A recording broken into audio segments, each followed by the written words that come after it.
global scale, and how can we find people like Zachary, Ade, and others that will be joining in shortly, I'm sure. Um, what do we need to talk about, and how can we put our minds and our hearts together to create change and to be ahead of the curve in what needs to be done and how it needs to be done? Today, I really want to go into that. So we'll see. We'll see. As it's now 9 a.m., so I would like to have a little like a review of what happened last time, if you like, Dante, while we wait for others to join. Yeah, yeah, sure. That would be a good reminder. Please go ahead. Yes, so last time we talked about so many subjects, just having this out there. We talked about a VUCA world and what it implies in this day and age and moving forward. We talked about digitalization and artificial intelligence and the impact they have on how we work. We talked about health of employees and well-being, diversity and inclusion, which was a little bit shout out from what we did the previous week. Hello, Violeta. Please, if you want to join us in the conversation, just raise your hands as always, and we will be here. So, we talked about environment, sustainability, and awareness, how we need to be, there needs to be consciousness in everything we do, but definitely at work and in leadership. We talked about co creation and its importance, how you were proposing we work in a more egalitarian work structure, so that requires more of all of us, not only of the head or the leaders. Hello, Mohammed.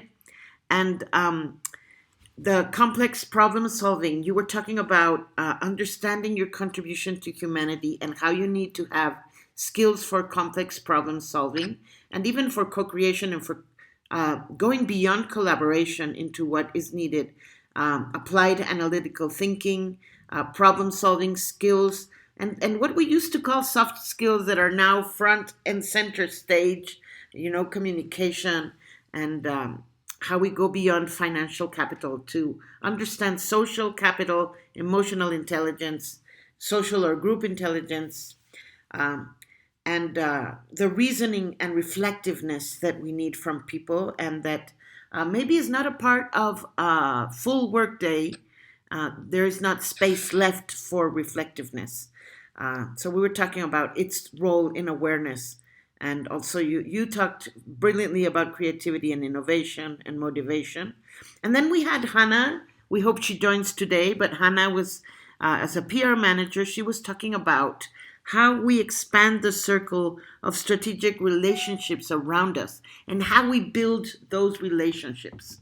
And I think maybe we can start there, right where we left off last week, that we were talking about this, and Hannah posed the question or the reflection that we need to be building strategic relationships. We had talked earlier about sustainable relationships and what goes into them. What abilities do we need for our relationships to be useful to us and to expand our circle so that we are not having this tunnel vision about the future of work? Hello, Jada. Hello, Saida.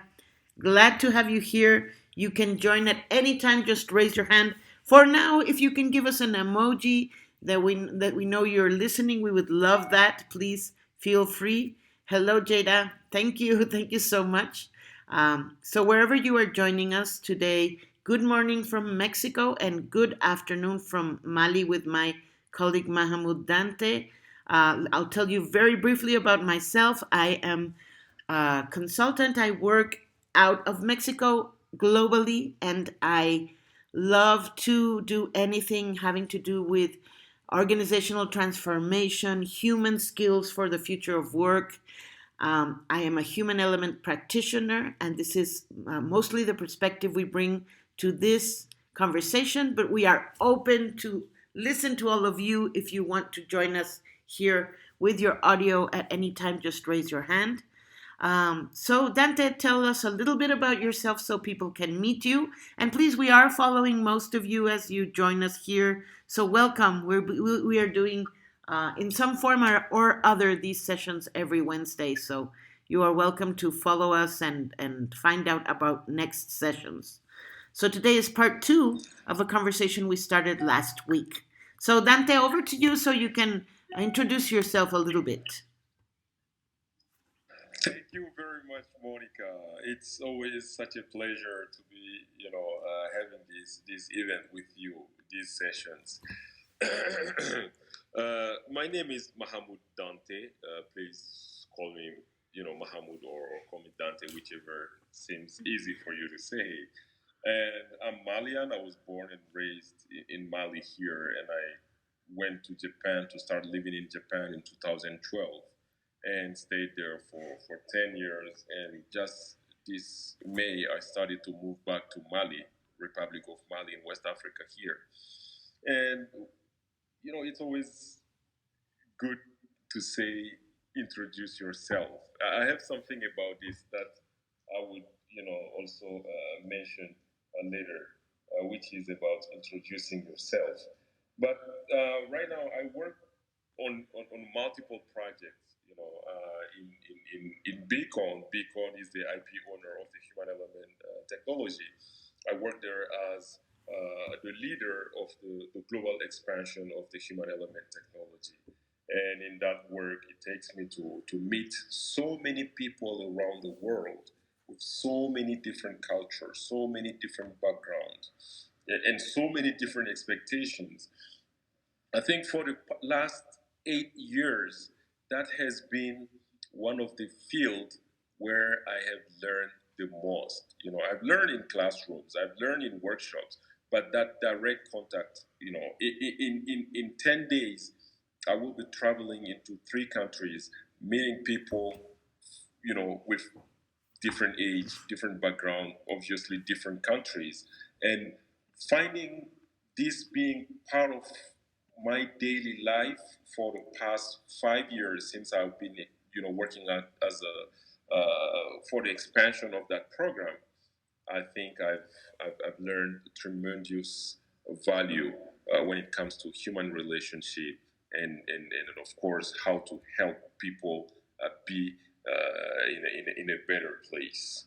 Yes. So yes, that's what I do. And in Mali right now, I've started a new consulting firm where we're trying to bring some technologies from Japan and from other countries in Mali so that people here also can take good advantage of it. Because right now, when you say Africa, people think about technical skills more than soft skills, as we call it in our world. But I see people paying more attention to those soft skills we're talking about. And I see a lot of things that can be done here. That's what brought me back to Mali, and I'm enjoying it. Again, thank you very much for being part of this session.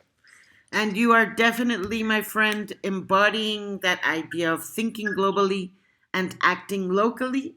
So you are back in Mali, and I applaud that very much. And I also appreciate your work as part of Beacon and how we are creating more awareness around this body of work, the human element, which is so useful today and for the future of work. So I appreciate you, and we really do not have him only for his wonderful voice, but he has so much to say always. So I enjoy having this conversation with you. We also have Beacon. I hope that's Sayaka. So hello, whoever's joining us from Beacon. Hello, Sayaka. We know it's the middle of the night, so thank you for joining us. So please feel free to raise your hands at any time and hop into the conversation. But then I was thinking with what you were saying right now, Dante, just, being in touch with people from different countries with different backgrounds, different perspectives through conversations like this one, or your travels, or the work that we do that takes us, we have the luck of going to different organizations in different countries with different languages and backgrounds. And so talking about what had been set forth by Hannah last week, that is expanding your strategic relationships, she said, but I would say just sustainable relations that can really allow you to have a different vision of the world and also have people to collaborate with, people who are willing to put in a little time to just expand what we're able to see and where we are. So I would like to start there. And this idea, so I would like to ask everyone in the audience, how diverse is the group of people that you interact with on a regular basis? Hello, Caroline. So, how diverse is this? Do you feel it's very diverse or not so much?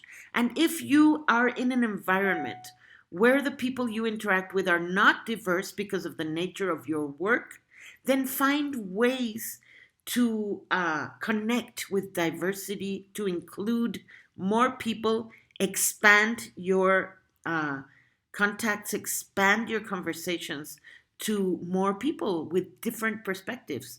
And how are you going to do that? So what that's not only a skill, it is done in action. So for me, like years ago, I remember when I started using social media and I couldn't get it, Dante. I was seeing all these people I respect and admire, and they were telling me about how they used Twitter and how they used other, Facebook even. I had shunned because I was such a professional bird and I wanted to be like on LinkedIn. I remember this was years ago, and there was something called LinkedIn Answers, and you could ask anyone, and I was fascinated by all the diversity of answers to any question you would pose. And now we even have this ability to talk to each other. So for me, all of these experiences were great. And when I saw these people that I admired using Twitter, for example, to open up their perspective, we have the the the situation that all of these algorithms will only feed us what we like and what we know. Hello, Kejo. Welcome. So they will only feed us what we know, but you can work around the algorithm by following people diverse to you with different opinions, with different perspectives, not only just liking what you actually like, but having conversations with the other side of the spectrum, with people who are so different. And for me, Twitter did that for a long time and created a whole group of like-minded people, but also of different-minded people, and just using technology to do that, to widen your scope and to diversify your inclusion of others, will create possibilities for you in the future of work. So I think that connectedness is one of the human skills that are key to the future of work. What do you say about that, Dante? And please, Arthur, Mohammed, anybody who wants to join us up here, just raise your hand. We will give you the floor. We would love to talk to you. So what do you think of this, Dante? Yeah, I think you're very much saying it like in the right way, because we were, as we shared the other day, we're moving towards a place where we have like organizations and then we have employees. So on both sides, job needs to be done. We need to be aware of what's good for us, what's important for us, so that we can claim it. And organizations need to understand what will be the right format or culture for us so that we fit in that. It's Yes. it's it's sometimes difficult for very important and fluid communication, as Monica had mentioned last time in our last session. And So you are, my you know what what, Dante? Just a quick comment.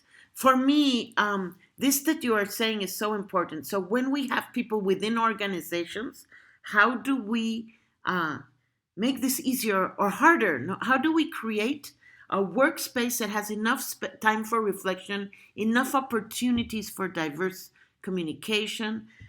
So how do we intentionally bring this about and make sure that we are valuing our people for doing this and not thinking that it is kind of extracurricular activity, right? Yeah, I think that depends very much on the posture of the organization. The organization should approach people with what I would call passion, love, with respect, showing employees that they care about them first. Because if you don't do that right, whatever solution you will try to bring, people will think that you just want to train them to use them more. You just want to train them to get them to do more job. Right. So Right. showing how much you care about the employees and being very clear about that this is for a win-win situation for you to be better and to create a better space for you so that we are all more productive is the first step. And the second step is what I would suggest is to try to embody that in the culture. Take time to have a check-in whenever you get together. We do it in our organization. We have a formal check-in on Monday mornings, but whenever we get the chance to get together for a meeting, if we know we will take 30 minutes for the meeting, we try to add up 15 minutes earlier, 15 minutes more, so that we take the first 15 minutes to at least talk about how everybody's doing, how everybody's feeling. Now that can go deep for some and stay shallow for some others, but at least having that as a routine in organization is another thing. One more thing about that is, one more thing that needs to be addressed is, I would say, openness. Mm-hmm. Help people to get skills that will allow them to be open about what's okay with them, what's not okay with them. Because if we're not in that space where people can clearly communicate about what's good for them or what they like and they don't like, it's very hard to build strong and sustainable relationship. And it's So really if it's really about asking people these things and listening, being open to have these conversations on the everyday, instead of just thinking that they will appear, having a constant practice of openness. I know this that I usually go through the McKinsey page on the future of work because it is a subject that I'm passionate about and that I truly enjoy. And in June, they published an article on how to lead in a hybrid environment. And they were talking about what leaders need to work on to be successful in a hybrid environment and to have a human centered hybrid environment. I was sharing an article this morning. So, one of the things they said is to do more to build trust and togetherness.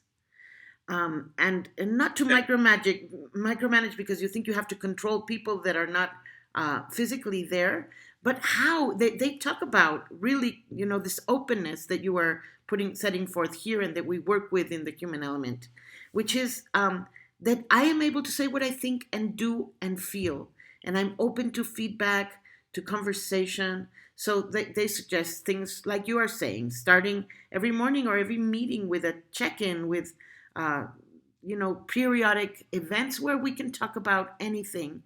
Sometimes organizations do not understand the importance of these informal conversations just for openness and trust building.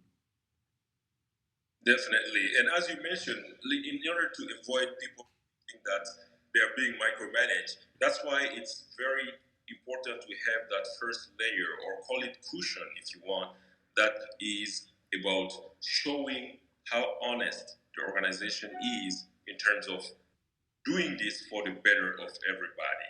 Right. You We know, put and our time and money into that and our effort where we're talking about that.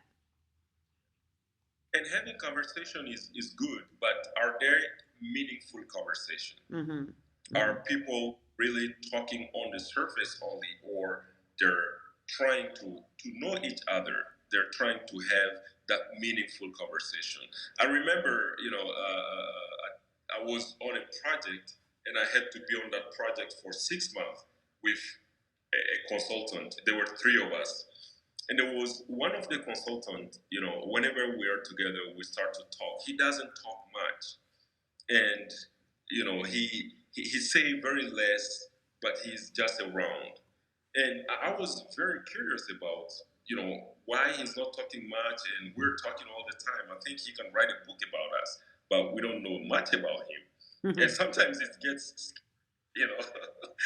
So then one day in the morning we went for breakfast, and he came to the table, like to the table I was sitting. There were just two of us, and I told him, hey, can you like tell me a little more about that? Like he said, yes, but I have introduced myself, and I said, no, do it again. And then he started to talk about all those technical things. I'm a consultant. I do training on this. I do training on that and stuff. So I listened. I took all the time to listen to him. Then after he finished all that, then I asked him this question, which is, so tell me, who are you? Right. And then there was a silence because what I got to know, and you know, this changed even the way I start my training sometimes when I'm working with leaders. Because when you tell people introduce yourself, it's all about the titles, the names, the place they live, the functions they do in the organization. But it's only when you ask them, so who are you? Then they have that deep reflection and they start to dig deeper in it and communicate. So when I Right. asked him that question, it was a big silence. And then, he started to talk. I didn't push him because, I wanted him to take the time he wanted. So we had a very good conversation that morning. And from that point, I think that was a good start for him. Then he was able, to communicate more about himself. But what's also very important about this is the person who is listening to him to be somebody who is a good listener, who is, who has compassion in what he's saying. I'm not asking you guys here to have that as an exercise to do it with every single person. It won't be necessary. But there, you know, there is that matrix, that says on the left hand side, vertical, it says like how the position of that person, hierarchy, and then on the right side, bottom right, it says the importance of that person. You know, it's only people who are at the top right that you need to really focus on and use like that much time and energy. And of course, you need to create good relationship with people around you. But if you see somebody who is key in your relation for your job or for your vision or for whatever it is, I think it's good to get to them and to have that meaningful conversation. Because without that, it makes things very complicated. I think we have also talked a lot about diversity. I know some of you were already here, but like diversity is something organizations are running after. Everybody sees it as something we need to have. Why do you need to have it? Company A has it, B has it, so we need it. It's not about that. You it, need to it, be clear about what kind of diversity you want, and why you especially want it, because we're and talking about it expands our circle of understanding. It creates different visions for us. It sets the basis for sustainable relationships and for co creation. So there is so much it does for the future of work beyond just a tit for tat. Let's network because I need something from you and you need something from me. Let's just network and see where it takes us because there's always some advantage to having this expansion of your circle, right? exactly, exactly, So yes, Ade is here with and us. Ade, you want to join into the conversation? Hello, welcome. Hello, Monica. Hello, Dante. How are you doing? We are good and great. How happy are you? happy to have you here, Yeah, Ade. yeah. So I want to add something what you and Dante mentioned before. May I? Yes, please, Please go please. ahead. Yeah. So when we talk about sustainable relationship, I remember about Africa proverb. Uh, I am because you are. Mm-hmm. I am person only through other person. So if we are coming from different background, I mean diversity, So what we need to like what need to react in that community first, like respect, like don't judge people. I mean, don't judge people first, and the second one with compassion and empathy. So understanding their background, and the third, be good listener. Because if we are good listener, we have empathy, we can understand each other, and because of that we can collaborate, and we can make the world different place. I mean, the make the world better place for everyone. Yeah, that's for me. So this is the important skill that we need, like social skill, right? Dante, Right, Monica. right. Acceptance, no? You're talking about true acceptance, Ade. Yeah, acceptance, and with empathy too. Mm-hmm. So we need to understand their background before we judge them. So Mm-hmm. it's important to us to listen, and to listen and to understand their story first. Yes, yes, I agree Definitely. wholeheartedly.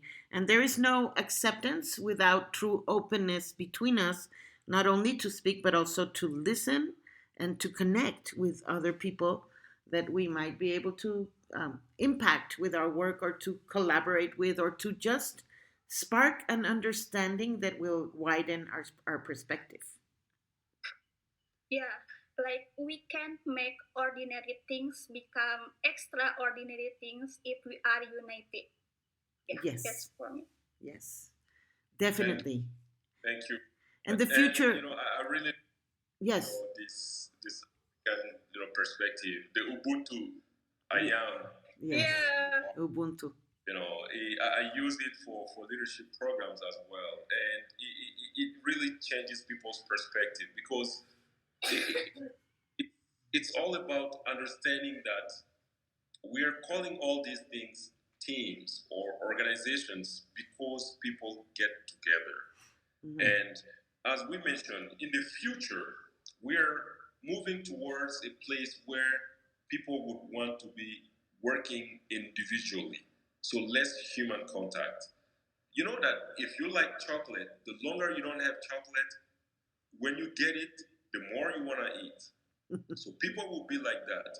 We're moving towards less contact, but when we get together, humanity, we see always the beauty of humanity. So these skills are there and need to be there, definitely. That's why it's important to develop those soft skills because it's going to make a huge difference between us and the robots or whatever things that will be created and will come into competition with human beings. So empathy, and compassions are keys, definitely, as you mentioned, Ali.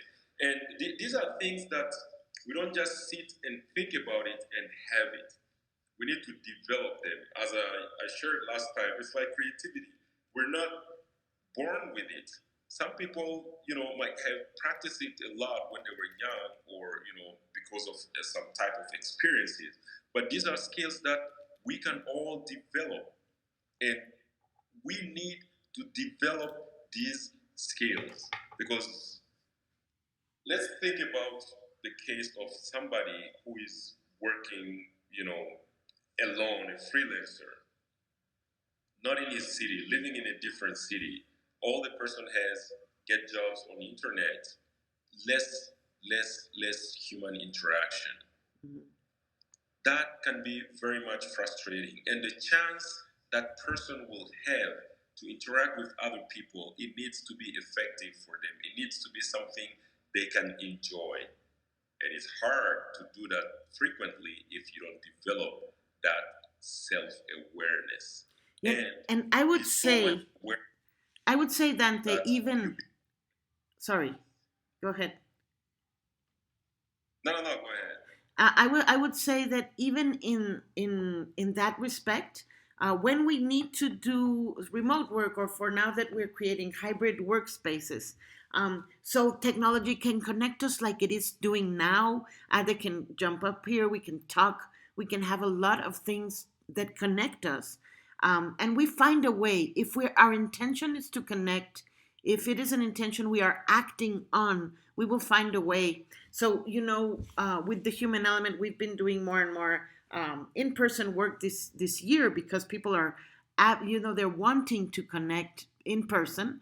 And so I've been traveling for the last 4 weeks with groups, and it's always a joy to see how we are working on productivity through openness and awareness of the self. And the more work we do in that respect, the more empathy, understanding, and acceptance come to the center of their interactions. We don't talk about it, it just appears when we start building trust, when we start understanding each other and listening deeply.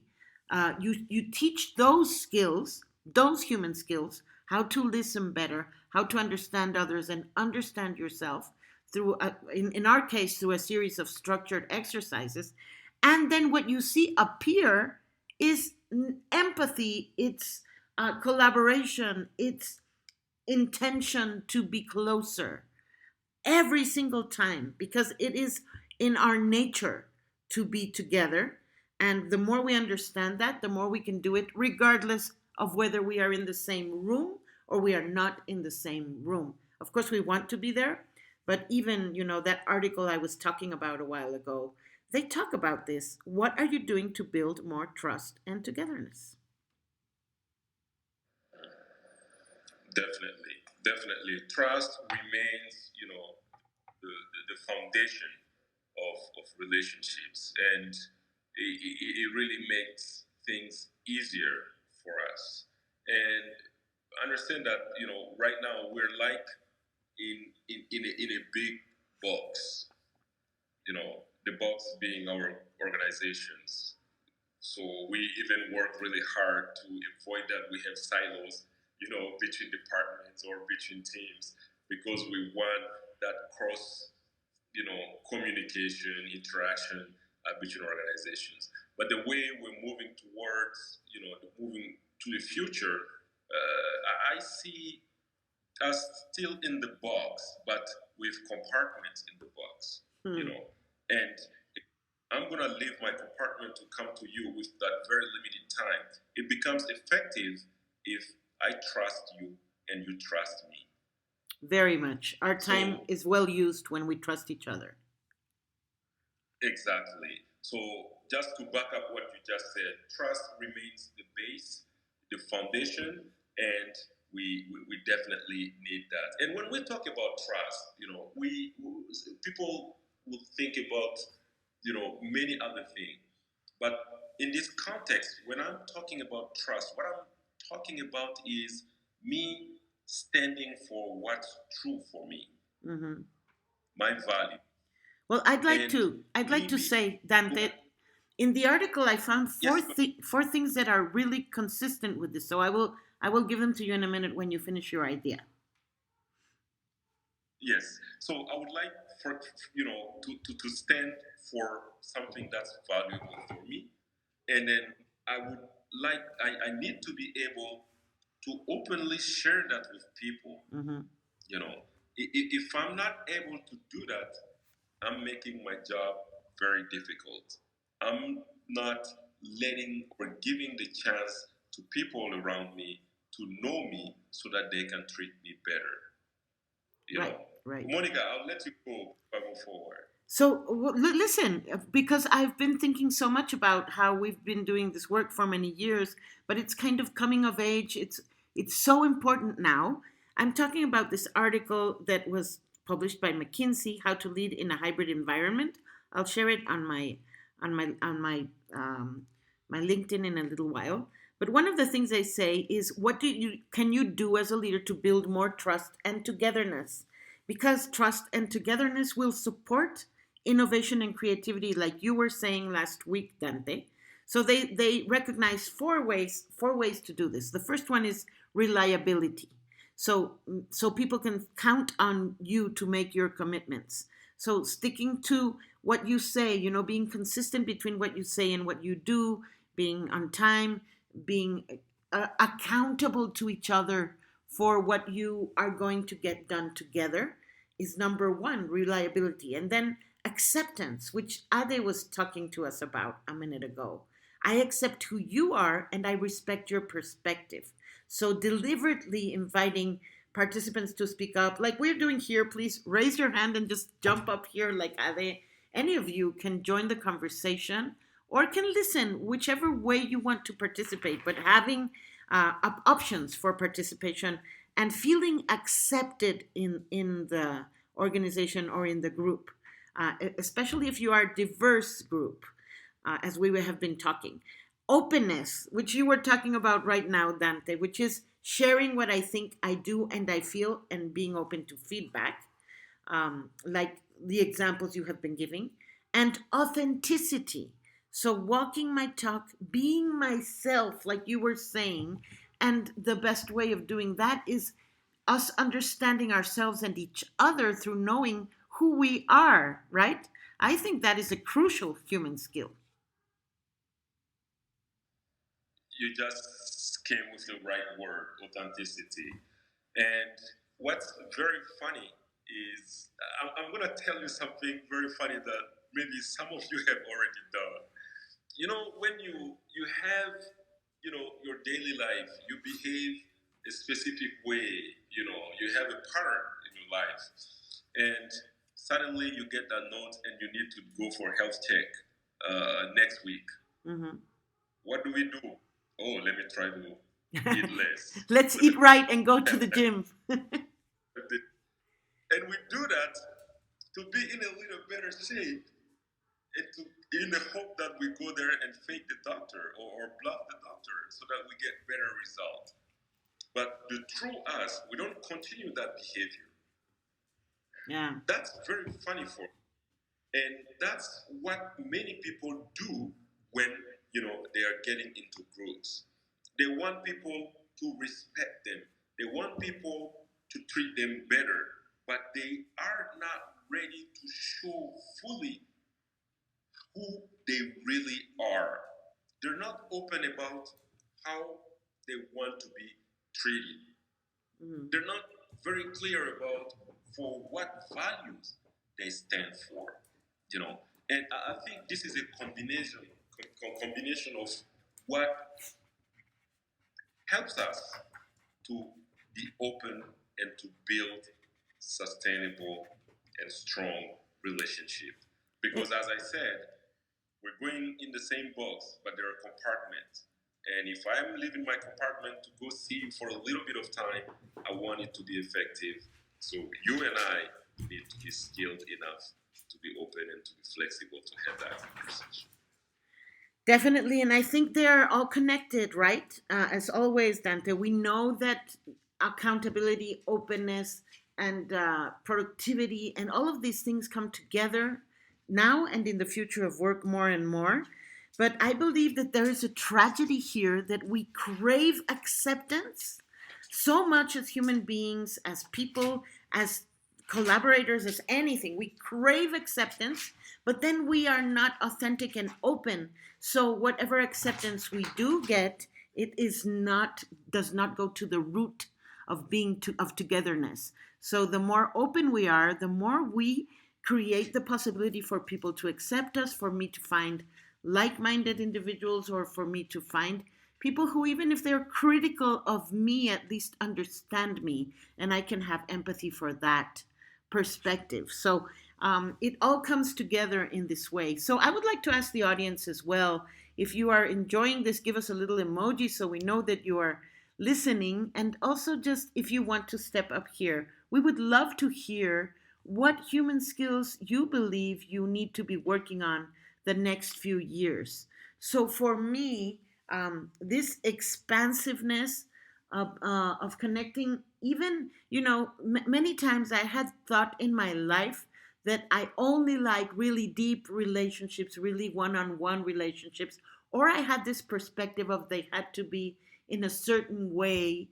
And I have been shifting that. I think we can create really deep relations and expand this core competency of connecting to others more and more with the use of technology and with not forgetting our humanity, no matter what the circumstance of our coming together. So it could be here. We could have a really, like we just had, Ade, from her perspective as a rural community person, bring this idea of empathy, bring this idea of that we have been talking about as well, and we can contribute. In my book on other esteem, I was talking about that because I think it is so important, and we don't get there specifically because we're not straightforward to each other, we're not open. And so then, even when we are accepted, we feel we have to live up to others' expectations or to something that is not real. So the more real we get in work and in life, the more we create possibilities for acceptance and true diversity and everything we've been talking about as key to the future of work. So in 2015, I had a list compiled that I was thinking about as emerging abilities that leaders had to have for the future of work. And this was pre-pandemic, of course, and everything. But one of the things I was talking about was other esteem. So valuing other people, being compassionate, empathetic, even just curious and understanding and open to see perspectives different from yourself, not even deep true empathies, because many of us feel like daunted by, well, I'm not as empathetic as I could be. I don't do wonderful work like maybe somebody else does. But it doesn't matter. At least as if I am curious about the human condition, if I am interested, asking questions, sitting back like Dante was describing. So I don't just ask you, who are you? I really care about the answer and I want to hear it. People will tap into caring, really that it matters to me so very much. We don't need to do much more. It's not so complicated. We just have to get to doing it on an everyday basis. And I believe, for me, other esteem is a practice. The more you do it, the better you get at it. So as long as you're practicing, it will widen and it will deepen on its own. You don't have to have the ideal conditions. Now, of course, when you do, I love the one-on-one and touching, and being in the same room. It's wonderful. But even when we don't have that, we can touch each other's hearts. We can ignite each other's minds. We can build the future of work in the direction in which our humanity is what we contribute to the mix, where artificial intelligence, automatization, digitalization are wonderful tools to get things done quicker without forgetting what we add to the mix with our human skills. No? Definitely, yeah. And I think we've talked about the soft skills, and I can bring up one thing that I don't really get tired of explaining, because just yesterday I had a case again. I'm talking about like critical thinking. This is something that we need to learn, not just learn the frameworks, but really learn and practice it, and start making it part of our lives. I was talking with somebody from the HR, and we're talking about trainings, and the person told me that their sales team, they have been training them sometimes twice every year, but nothing is changing. And I was like, you know why nothing is changing? Because you're teaching them something like a framework, and they just go and try to apply that to all the Right. time. Right. All you need to do is to teach them how to think, how to do analysis, how to apprehend, and comprehend what are the real needs of the client, and then just go deliver the right solution. It's about critical thinking. It's about, you know, how do I collect information? How do I make analysis of those information? Who do I go and get resource from or advice, from? And what solution would I develop? And how would I implement that solution? that might be different from company to company, from business Industry to domain to industry, right? in that exactly. And if you don't teach people how to think that way, but you equip them only with a framework, what they will be doing is every time they are in front of a client, instead of trying to get more information to fill that need, they will be looking for an opportunity to just put that framework there and get the job done. And we're moving to a place where that is not working that effectively anymore because we're in a VUCA world. The world is going really fast, volatility, uncertainty, all those things happening, complexity, ambiguity. There are all those things happening around. And if you are not agile, if you don't have the speed, it's very, very difficult to be effective in the future. And when we say in the future, we're talking about only like a couple of years ahead. Because right now, we already are seeing companies being very much selective about what kind of people they hire. Because if you don't really master those analytical skills, critical thinking skills, creativity and innovation skills and resilience, if you don't have those skills, they don't really see much difference between you and the robots. Right. And And we if know there's we were no difference talking. between the robot better than you. No, of course it's better. We were talking last time. So, what do we mean by critical thinking? Because this understanding of what it is allows us to build it and to have these conversations. Because, if we're talking about, for example, for instance, sales that you were saying. So, if we're talking about sales as a framework, then, we can do that with big data and data analysis and through automatization of sales processes. We don't need people for that. Where we need people is for the critical thinking that comes only from reflection, from thinking innovatively and moving out of the box, from listening deeply, and from even what you want to learn. I think we have to have the skill to understand what is actionable learning for us at every point of our development.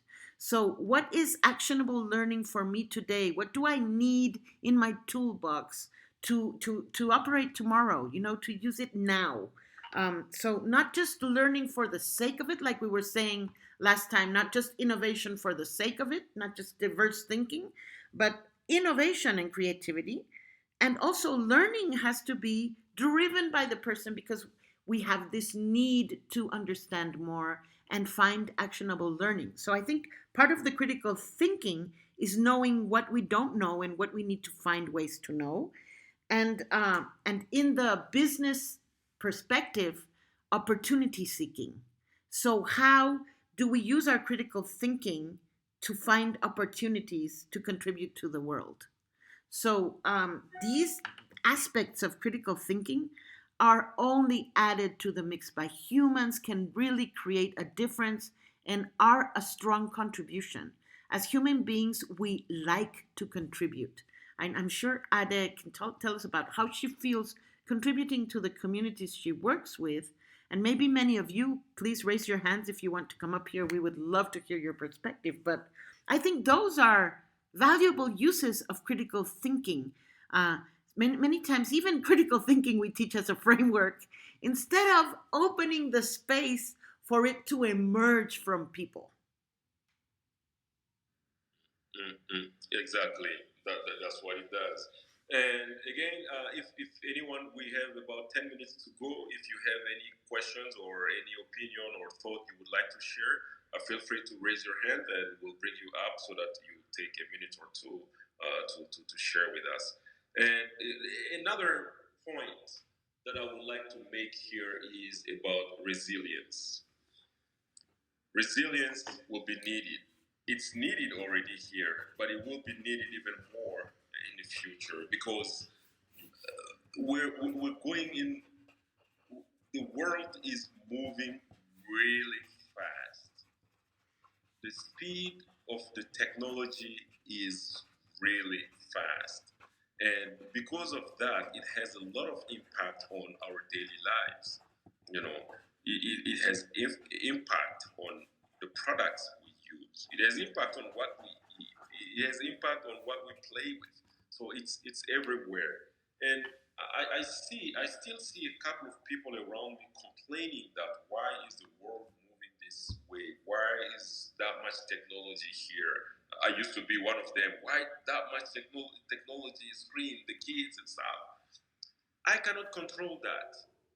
There's not much I can do about that other than complaining because we're talking about the whole world. So, how can I deal with that? It's me finding a solution for myself or for my kids or for people around me. And what makes this very helpful or easy to deal with is being resilient. Now, being resilient doesn't mean abandon or give up or stay away from it. Being resilient for me is, first of all, acknowledge that thing in front of you,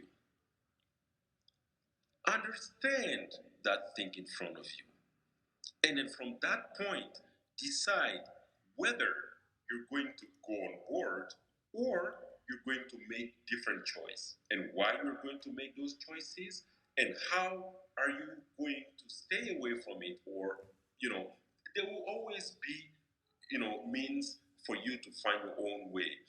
But the reason why I'm emphasizing on this is it has a big impact on the psychology. Some people, if they see it and they don't like it, the brain locks and it's not part of them anymore.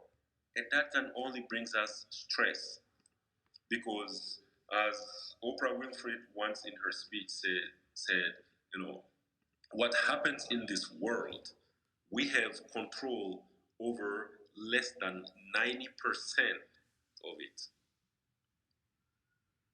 And you All know, we can do is yes, what's important about how we react to those things happening. yes, we always So have that, right? if we have control over only 10% or even less, I think we need to be very much resilient so that we can, react to the other 90%. That has been said in the past. It's our reality and it's becoming more and more important because of the speed of the world we are in.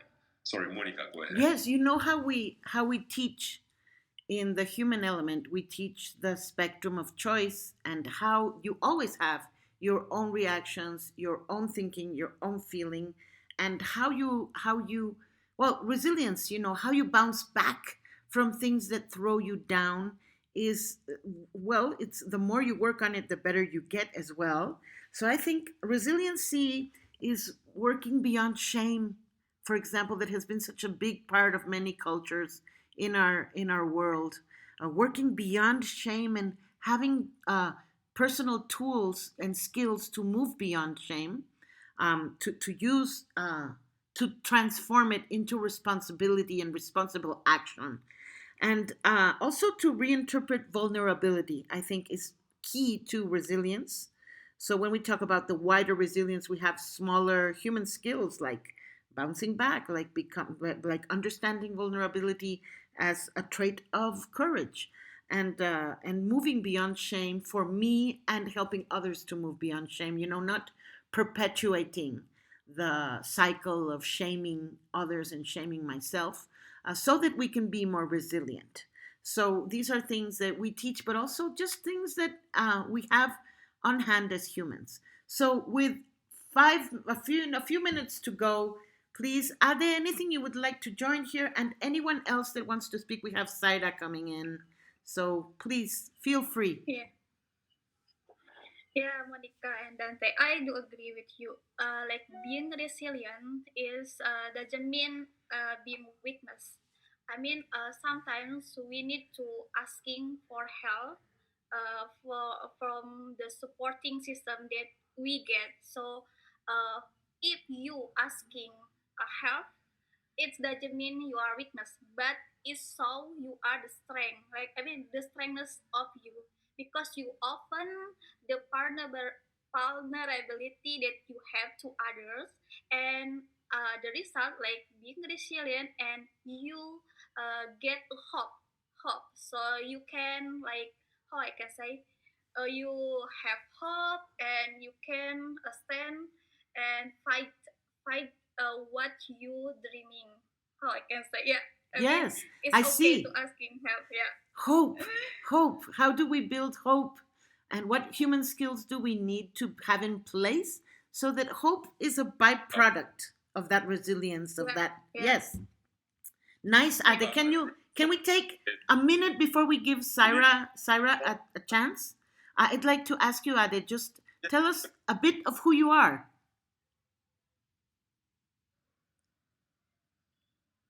You can unmute yourself at the bottom right of the of the of your screen, so that we can hear you. While she's unmuting herself, okay. Here we go. Yeah, sorry. Thank you. No, I was about to. I'm changing a little bit, stopping to talk about resilience, but I think that having this conversation, it's very important to create awareness about the future skills, but also to think about what intentional actions we can do individually and obviously organizationally to start developing these skills, right? Because I think that there are a lot of companies that are already working with diversity, and as Adi mentioned, like working like in, and Dante mentioned Ubuntu, right? Like working together organizationally to develop these skills. So I think it's important, right, to have these conversations and start working. And this is one part of what I like, the human element model, and obviously, Moni, about your others theme, right, and perspective, because it's not what we develop individually, but also what we can create at adding the whole skills of the teams, right? Because we want to be able to create a perfect human. So the perfection, let me call it like that, is when we add our skills and we build something different. And I want to mention one of the phrases that our main leaders here in the company that I am working on have been mentioning through all the time, and I think that we'll leave it on our day-to-day working life is, if you want to go quick, go alone. If you want to get far, go together. And I think this is a beautiful, beautiful phrase to think daily and to work on intentional actions to develop those skills. So thank you very much for having this opportunity to not only to talk but to listen that what other people is thinking about the future skills. Thank you, Saida. Saida joins us from Texas, right? Yes, I'm in Houston, Texas. Yes. Nice, nice. Good to have you, Saida. And yes, we do want to go far. There's very far to go for the future of work. We have a long ways to travel together. So I appreciate that, Saida. Thank you. Anybody else that wants to jump up here? You still have a couple of minutes, but if not, let's just start wrapping it up. So, what is your takeaway from today? I would ask Dante. Wow, take away. There are so many things, that important today. I was very much happy to hear the Ubuntu, concept or ideology back in the trainings, not only from we African but all around the world. And it's something very important, that we need to care about each other.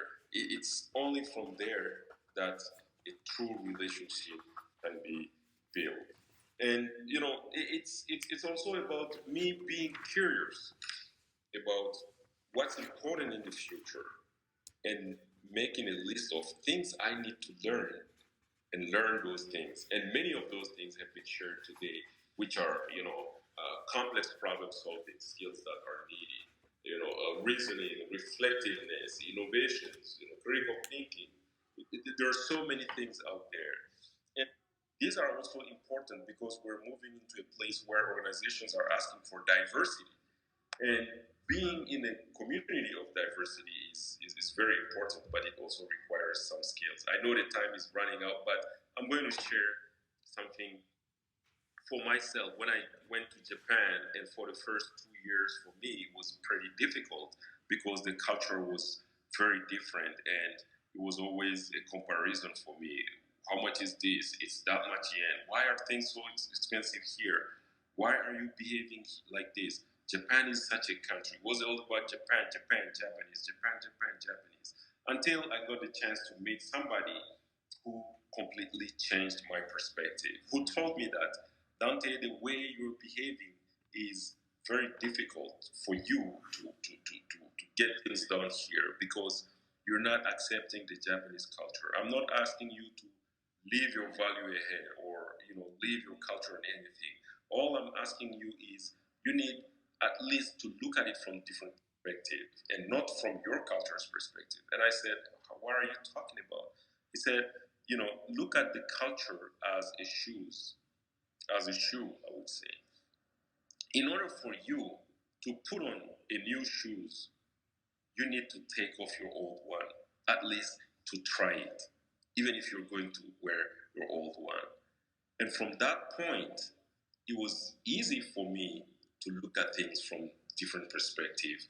I learned the skills from that point to first acknowledge that things, value it, understand it, and from that point, then I will make a decision if it's something I'm going to accommodate or if something I'm going to stay away. And I think that helped me a lot in my work as a business developer around the world for the last 8 years. So be curious, but be flexible. Thank you very much, Monica. That's my take for Thank this. you so much. Very beautiful.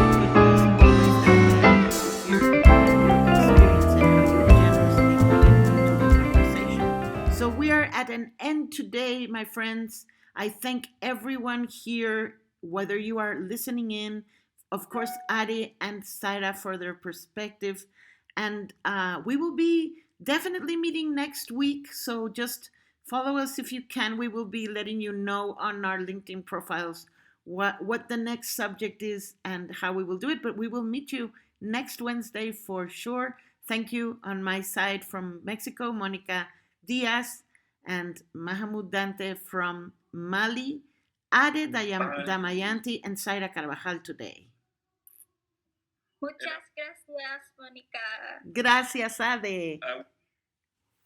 I would say iniche, which means thank you in Bambara. Iniche. Yeah. Bye, everybody. Bye-bye. Goodbye. Thank you. Bye. Bye.